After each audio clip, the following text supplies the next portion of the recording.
G Paramesh. இன்னைக்கு நம்மளுடைய சேனல்ல நம்ம எந்த படத்தை பத்தி பார்க்க போறோம்னா 1996 ஆண்டவர் கமலஹாசன் அவர்கள் இரு வித்தியாசமான வேடங்களில் நடித்து வெளியான திரைப்படம் இந்தியன். இந்த படத்தோட கதை பாத்தீங்கன்னா, இந்த படத்துக்கு இயக்குனர் சங்கர் அவர்கள் தான் இந்த படத்தோட ஸ்டோரியையும் டைரக்ஷனும் அவர் தான் பண்ணியிருப்பாரு. இந்த படத்தோட கதை பாத்தீங்கன்னா அவரோட ஓன் கதை தானா இல்ல இந்த படத்தோட கதை காப்பி அடிச்சு இந்த படத்தை அவர் எடுத்தாரா அப்படிங்கிறத பத்தி தான் இந்த காணொலியில் நாம் பார்க்க போறோம். வாங்க நண்பர்களே, காணொலிக்குள்ள படம்.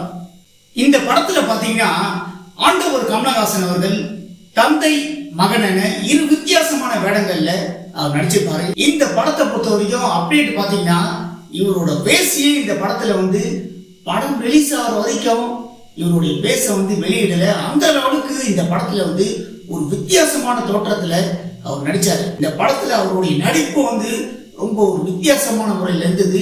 நம்மளை எல்லாருமே பிரமிக்க வச்ச ஒரு திரைப்படம். அவருடைய நடிப்பால இந்த திரைப்படத்துல பிரமிக்க வைத்தாரு அப்படின்னு தான் சொல்லணும். இந்த படத்துல இரண்டு கதாபாத்திரங்களுமே, ஒரு கதாபாத்திரம் காமெடியா நடிச்சிருப்பாரு. அதே மாதிரி இந்த முதியோர் கதாபாத்திரம் பாத்தீங்கன்னா ஃபர்ஸ்ட் ஆஃப் ஃபுல்லாவே இந்த படத்துல லஞ்சம் வாங்குற அதிகாரிகள் எல்லாரையுமே கொலை பண்ற மாதிரி தான் இந்த படத்தோட கதை மூவ் ஆகும். ஆனா இவர் எதுக்காக பண்றாரு அப்படின்னு இந்த படத்துல பிளாஷ்பேக் ஓபன் பண்ணுவாங்க. இதுதான் இந்த படத்தோட மெயின் கதை. என்ன கேட்டீங்கன்னா, இந்த படத்துல பாத்தீங்கன்னா பிளாஷ்பேக் ஓபன் பண்ணுவாங்க.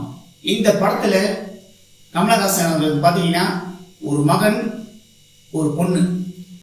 பையனோட கதாபாத்திரம் பாத்தீங்கன்னா இவரோட கொள்கை சுத்தமாவே இந்த படத்துல பிடிக்காது. அவருடைய அப்பாவோட கொள்கை சுத்தமா பிடிக்காது. இந்த படத்துல ரெண்டு பேருக்கு வாக்குவாதம் ஆகி இந்த படத்துல இவர் வீட்டை விட்டு வெளியே போற மாதிரி தான் இந்த படத்தோட கதையை வச்சிருந்தாங்க.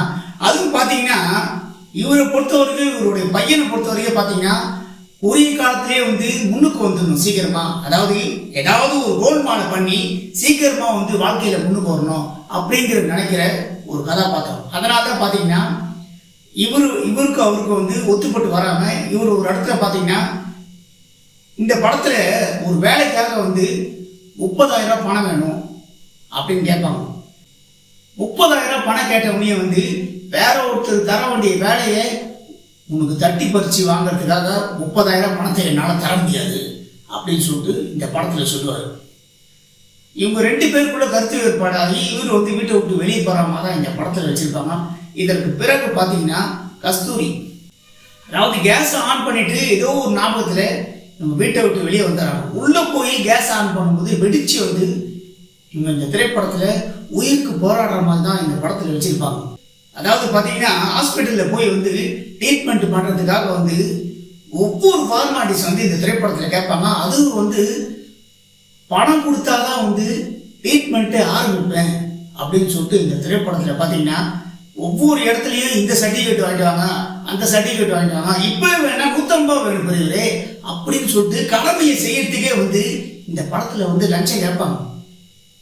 அவருடைய பொண்ணோட அவருடைய பொண்ணு உயிருக்கு போராட்டம் இருக்கும்போது இப்படியே தான் இந்த படத்துல பண்ணிட்டு இருப்பாங்க. அவருடைய பொண்ணு இந்த திரைப்படத்துல இறக்குறாம தான் வச்சிருப்பாங்க. இந்த படத்தை பொறுத்த வரைக்கும் பாத்தீங்கன்னா இவர் ஒரு விடாப்பிடியான கேரக்டர். கமலஹாசன் லஞ்சம் அவர் கடைசி வரைக்கும் தரமாட்டாரு. அதாவது தன்னுடைய கடமையை செய்யறதுக்கு எதுக்கு லஞ்சம் கொடுக்கணும் அப்படின்னு சொல்லி இந்த படத்துல பாத்தீங்கன்னா கஸ்தூரி அவர்கள் இறந்து போறாம தான் இந்த படத்துல வச்சாங்க. இதற்கு பிறகுதான் இவர் எல்லாருமே பழி வாங்குற மாதிரி இந்த படத்தோட கதையை வச்சிருந்தாங்க. அன்னைக்கு வெள்ளக்காரங்களோட அட்டூழியத்தை கரையேற்றி அமைச்ச மாதிரி இன்னைக்கு இப்ப நாட்டுல லஞ்சம் புற்றுநோய் மாதிரி பரவிட்டு இருக்கு அப்படின்னு சொல்லிட்டு எல்லாரையும் இவர் பழிக்கு பழி வாங்கணும் அப்படின்னு சொல்லிட்டு முடிவு பண்றாரு. இவருடைய பொண்ணோட இறப்புக்கு யாரெல்லாம் காரணமா இருந்தாங்களோ, லஞ்சம் யாரெல்லாம் கேட்டாங்களோ எல்லாரையுமே இவர் பழிக்கு பழி வாங்குறாரு. அதே மாதிரி லஞ்சம் வாங்குறவங்க எல்லாரையும் கத்தி எடுத்து குத்துறாரு இந்த படத்துல. இது ரமணா திரைப்படத்துக்கு முன்னாடியே இந்த படம் வந்துச்சு. லஞ்சம் வாங்குறனா குத்து, லஞ்சம் வாங்கினா குத்துவே அப்படின்னு சொல்லி ஒரு மரண பயத்தை இந்த படத்துலயே ஆண்டவர் கமலஹாசன் அவர்கள் இந்த படத்தோட கதாநாயகன் சேனாபதி எல்லாருக்கும் ஒரு மரண பயத்தை ஏற்படுத்துற மாதிரி தான் இந்த படத்தோட கதையை இயக்குனர் சங்கர் வச்சிருப்பாரு. இந்த படத்தோட கரு இவருடைய கருதானா இந்த படத்தோட மையக்கரு, இல்ல இந்த படத்தோட மையக்கரு காப்பி எடுக்கப்பட்ட கருவா? இதே மாதிரி ஒரு திரைப்படம் பார்த்தீங்கன்னா 1975 மறைந்த ஒரு மிகப்பெரிய யதார்த்தமான கதாநாயகன். எந்த ஒரு கதாபாத்திரத்தை கொடுத்தாலும் இவர் ஒரு பிரமாதமான முறையில் நடிக்கிற ஒரு கதாநாயகன் முரளி. 1975 வெளியான புதிய காற்று. இதே மாதிரி பார்த்தீங்கன்னா அவங்க அம்மாவுக்கு நெஞ்சு வலி இந்த படத்துல ஹாஸ்பிட்டலுக்கு போவாரு. இதே மாதிரி தான் ஒவ்வொருத்தரும் இந்த திரைப்படத்துல லஞ்சம் கேட்கற மாதிரி தான் இந்த படத்துல வச்சிருப்பாங்க. அவங்க அம்மா அங்கேயே இறந்து போற மாதிரி தான் இந்த படத்தோட கரு வச்சிருந்தாங்க. இதற்கு பிறகு இந்த மாதிரி லஞ்சம் வாங்குறவங்க எல்லாரையும் பழி வாங்கணும் அப்படின்னு சொல்லிட்டு இந்த படத்துல முரளி அவர்கள் பழி வாங்குவார். ஆனா பாத்தீங்கன்னா இவர் ரொம்ப ஒரு இந்தியன் படத்துல ஹைலைட்டா தான் எல்லாரையுமே அவர் பழி வாங்குற மாதிரி இருக்கும். இந்த திரைப்படத்துல கான்ஸ்டபிள் எல்லாரையும் மிரட்டி ரொம்ப ஒரு சில்லறத்தனமா இந்த திரைப்படத்துல தான் சில்லறத்தனமா இவர் பழி வாங்குற மாதிரி தான் இந்த படத்தோட கதையை வச்சாங்க. ஏன்னா 1975 அதனால தான் அப்படிதான். ஏன்னா இந்த திரைப்படம் 1975 வந்த படம்ல அப்படிதான் பிரெயினை யூஸ் பண்ணி விட்டாங்க. கான்ஸ்டபிள் வரைக்கும் இந்த படத்துல மிரட்டினா போதும் அப்படின்னு சொல்லிட்டு படத்தோட இயக்குனர் நினைச்சிட்டாரு. அதனால தான் இந்த திரைப்படத்துல லஞ்சம் வாங்குறவங்களை எல்லாரையும் பழி வாங்குறாரு இந்த படத்துல. அதாவது ஏறக்குறை இந்தியன் படத்துல பாத்தீங்கன்னா இவருடைய பொண்ணு இறந்ததுக்கு அப்புறம் இவர் லஞ்சம் வாங்குறவங்க எல்லாரையும் கத்தி எடுத்து குத்துறாரு. இதே மாதிரிதான் இந்த படத்துலயும் முரளி அவர்கள் பழி வாங்குற மாதிரி தான் இந்த படத்தோட கதாநாயகன் பழி வாங்குற மாதிரி தான் இந்த படத்துல வச்சிருந்தாங்க. அதே மாதிரி பாலை வச்சுக்கிட்டு இந்த படத்துல ஒரு பாட்டு ஒண்ணு பாடுவாரு. இது பொறுக்கவில்லை தம்பி எரிகடல் கொண்டு வா அப்படின்னு சொல்லிட்டு ஒரு பாட்டு வச்சிருப்பாங்க. இந்த படத்துல இந்த பாடல் ஒரு பிரமாதமான முறையில இருந்தது. இந்த புதிய காற்று படத்தை பொறுத்த வரைக்கும் பாத்தீங்கன்னா கதாநாயகன் முரளி அவர்களை பொறுத்த வரைக்கும் அவர் கொடுத்த கதாபாத்திரத்தை ரொம்ப ஒரு அற்புதமான முறையில் நடிச்சிருப்பாரு. இந்த படத்துல அவர் இறந்து போற மாதிரி தான் வச்சிருப்பாங்க. இறந்து போனதுக்கு அப்புறம் ஆமினி அவர்கள் இவருடைய பாலை எடுப்பாங்க. இவர் வச்சு இந்த பாலை அவர் எடுப்பாங்க. அதோட இந்த திரைப்படத்துல படத்தோட முடிவு முடிச்சிருவாங்க.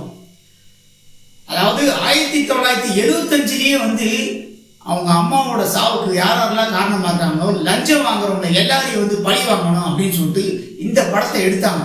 ஆனா பாத்தீங்கன்னா 1996 வெளியான இந்தியன் படம் அப்பவே இந்த படத்துல பேப்பர்ல சில அப்டேட் வெளியிட்டாங்க.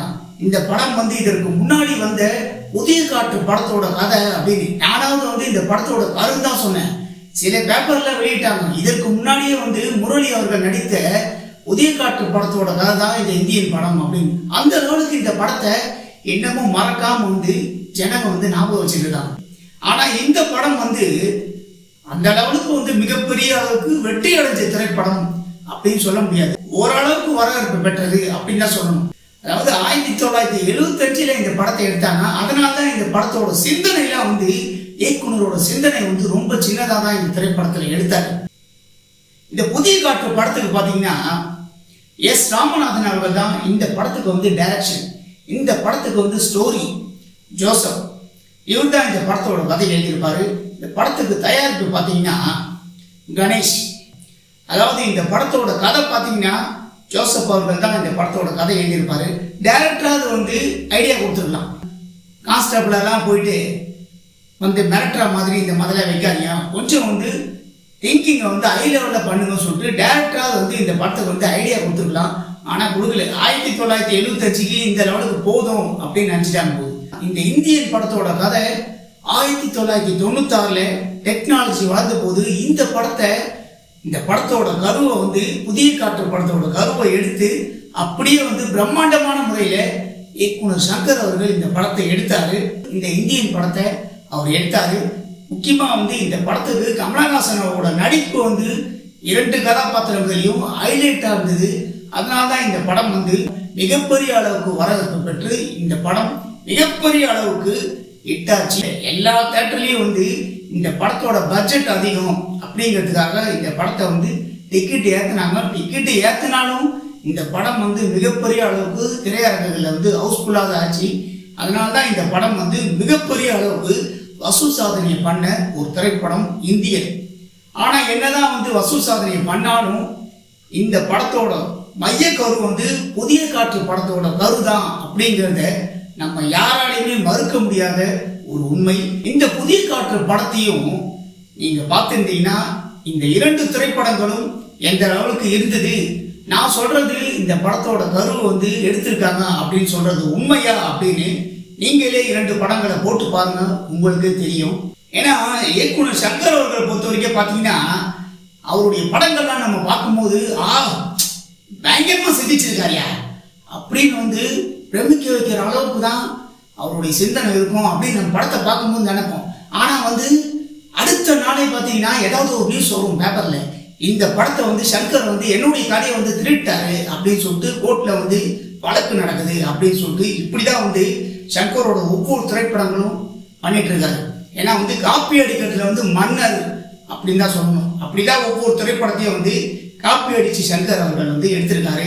அதே மாதிரி தான் 1975 வெளியான முரளி அவர்கள் நடித்த புதிய காற்று படத்தோட மையக்கருவை வச்சுதான் இந்த இந்தியன் படத்தை எடுத்திருக்காரு. அதாவது பல மாற்றங்களை பண்ணி இந்த படத்தை எடுத்திருக்காரு அப்படிங்கிறதுல எந்த ஒரு மாற்று கருத்தும் கிடையாது.